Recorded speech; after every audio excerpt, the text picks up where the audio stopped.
اعوذ باللہ من الشیطان الرجیم بسم اللہ الرحمن الرحیم ربی زدنی علما رب اشرح لی صدری ویسر لی امری واحلل عقدۃ من لسانی یفقہوا قولی۔ السلام علیکم ورحمۃ اللہ وبرکاتہ۔ دوران حفظ قرآن میں اور میرے والدین ان دعاؤں کا اہتمام کرتے تھے۔ علم میں اضافے کی دعا، سورہ طٰہٰ آیت نمبر 114، ربی زدنی علما، اے میرے رب میرے علم میں اضافہ فرما۔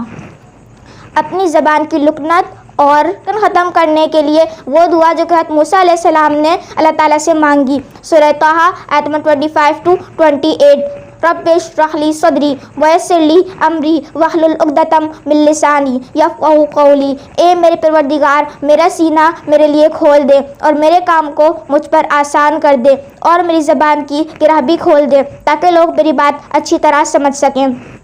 دعا ختم قرآن حافظے کے لیے، اللہم ذکرنی منہ ما نسیت وعلمنی منہ ما جہلت وارزقنی تلاوتہ آناء اللیل وآناء النہار۔ اے اللہ اس میں سے جو کچھ میں بھول گیا ہوں مجھے یاد دلا دے، اور اس میں سے جو کچھ میں نہیں جانتا مجھے وہ بھی سکھا دے، اور رات اور دن کی ساعتوں میں مجھے تلاوت قرآن کی توفیق عطا فرما۔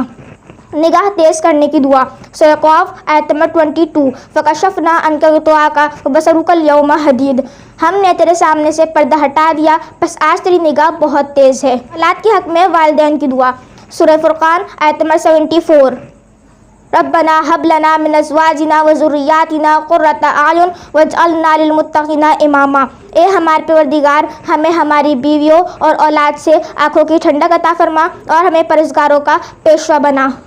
نظر بد دور کرنے کی دعا، اعوذ بکلمات اللہ التامات من کل شیطان وہامات ومن کل عین لامہ، بخاری۔